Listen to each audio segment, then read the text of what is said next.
Welcome back. তো কেমন আছো তোমরা? কি হয়েছিল 10 বছর আগে এইটার কিন্তু পার্ট 7 নিয়ে চলে এলাম আমরা। তো চলো শুরু করা যাক। আসলে আমাকে আলামিন ভাই বলছিল যখন হাসানকে একা পাবি তখন আমাকে বাঁচাও বাঁচাও বলে চিল্লাবি আর জামা জায়গায় জায়গায় ছিড়বি, তাহলে হাসানকে কলেজ থেকে বের করে দিবে আর আমি আবার ক্যাপ্টেন হয়ে যাব। তখন সবাই বলে ওঠে সি আলামিন সি। আর স্যার তখন আলামিনকে একটা চড় মেরে দেয়, কৌশে একটা থাপ্পড় মেরে দেয় গালের উপরে। তোমার এত বড় সাহস, তুমি এমন কাজ করছো? তখন হাসান বলে উঠলো স্যার আমি আরো একটা জিনিস দেখাতে চাই, যদি আপনি পারমিশন দেন, অনুমতি দেন। স্যার বললো আচ্ছা ঠিক আছে দেখাও। তখন হাসান একটা ভিডিও বের করলো, সবাই দেখে অবাক হয়ে যায়।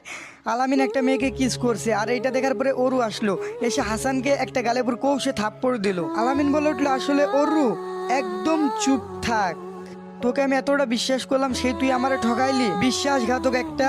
তখন আলামিন বলে উঠলো আমাকে প্লিজ মাফ করে দাও অরু, আর এমনটা কোনোদিন হবে না। তখন ওই মেয়েগুলো বলে উঠলো দেখলি অরু, তোকে বলেছিলাম না তোর বয়ফ্রেন্ড তোকে একদিন না একদিন ঠিকই ঠকাবে। মিলে গেছে আজকে তোমাদের কথা, আমি ভুল ছিলাম। তখন হাসান বলে উঠে যে আমার কাছে আরো একটা ভিডিও আছে, সবাই দেখতে চাও?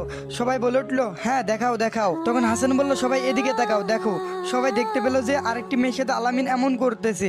যখন এক পর্যায়ে গিয়ে আলামিন মেয়েটির জামা খুলতে যাবে তখনই হাসান ভিডিওটি অফ করে দেয়। অনেক দেখছেন, আর দেখতে হবে না, বাকিটা দেখলে মেয়েটার ইজ্জত একেবারে চলে যাবে। এতটুকুই থাক। আর এই মেয়েগুলো সব আমাদের ক্যাম্পাসের, সব মেয়েকে ব্ল্যাকমেল করে এমন করতো, কারোর সাথে কি করতো ওইগুলো আমি বলতে পারবো না, কিন্তু এমনগুলা করতো। এখন তোমরাই সবাই বলো খারাপ কি আমি নাকি আলামিন? সবাই বলে ওঠে আলামিন খারাপ, আলামিন। তখন হাসান বলে উঠলো দেখো আমি যদি সত্যটা না বলতাম তাহলে কিন্তু আজকে তোমরা আমাকে ভুল বুঝতে। সবাই বলে উঠে আচ্ছা সরি ভাইয়া, বুঝতে পারিনি। তখন হাসান বলে উঠলো তাহলে তোমরাই বলো কলেজ থেকে এখন কি আমাকে বের করে দেওয়া উচিত নাকি এই নির্লজ্জ পশুটাকে, যে কিনা অন্য মেয়েদের দেহ উপভোগ করতে ভালোবাসে? তখন আলামিন বলে উঠলো হাসান কাজটা ঠিক করতেছিস না, তোর সাথে কিন্তু অনেক খারাপ কিছু হবে, তুই কাজটা একেবারে ভুল করতেছিস। তখন ওরু গিয়ে ঠাস ঠাস করে 2টা চড় বসিয়ে দিল আলামিনের গালে। ওরু বলল তুই এত খারাপ, তুই পশু একটা, তুই এত নির্লজ্জ, মেয়েদের তুই দেহ উপভোগ করতে ভালোবাসিস, আগে জানতাম না। তখন আলামিন বলল এই একদম চুপ থাক, তুই একটা কোনো মেয়ে হলি নাকি? আলামিন বলল তোর মতো মেয়ে আমার পিছনে হাজার হাজার ঘুরে। ওরু বলল তুই আমাকে আগে বলিস নাই কেন এই কথাটা?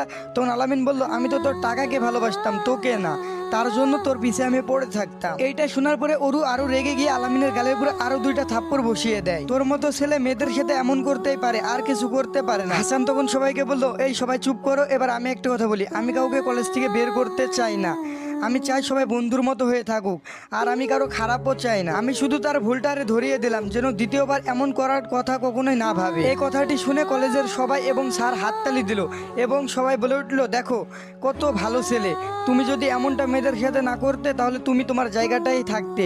আলামিনকে উদ্দেশ্য করে বলল সবাই। তখন স্যার বলে উঠলো সবাই সবার ক্লাসে চলে যাও, এ বিষয়ে আর কোনো কথা শুনতে চায় না বা এই বিষয়ে যেন আর কোনো আলোচনা না হয়। তখন সবাই ক্লাসে চলে যায় যে যার ক্লাসে। দেখতে পেলো ওরু একলা একলা কান্না করতে করতে হেঁটে হেঁটে বাসায় যাইতেছে। যেই মেয়ে কখনো গাড়ি ছাড়া বাসায় যায় না সেই মেয়ে আজকে হেঁটে হেঁটে বাসায় যাচ্ছে কান্না করতে করতে। তো হাসান দেখতে পেলো ওরুর মনটা অনেক বেশি খারাপ।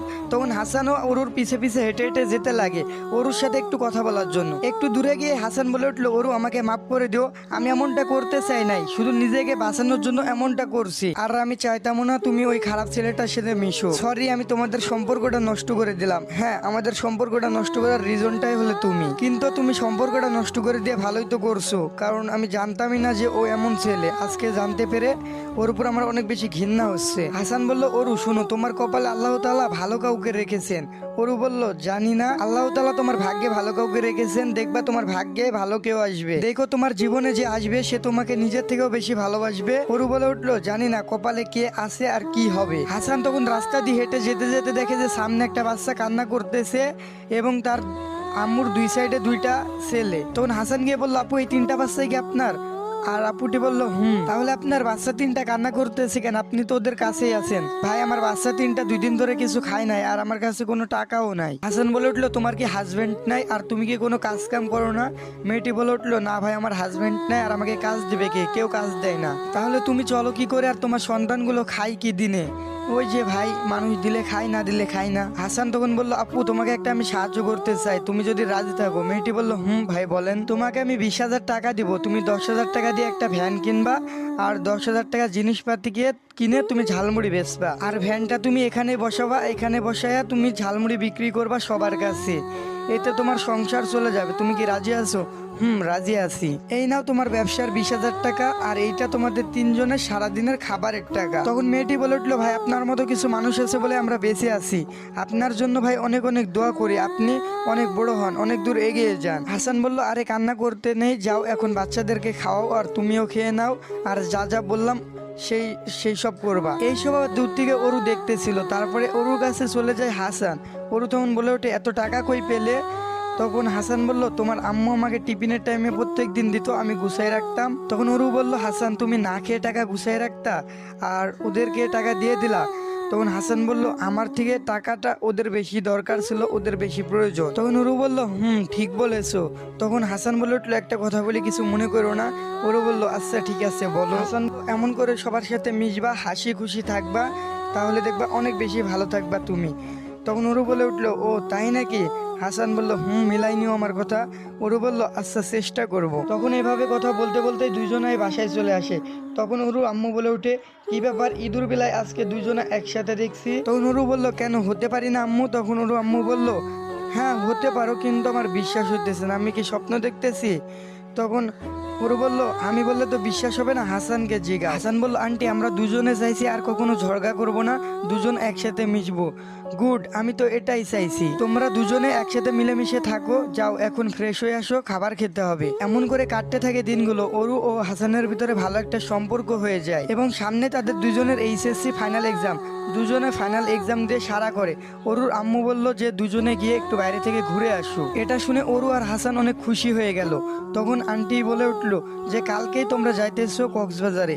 তখন বললো, আচ্ছা ঠিক আছে আম্মু। সকালের দিকে হাসান ও অরু দুজনে রেডি হয়ে যখন বের হয়, দেখে যে সোফায় একজন বসে আছে।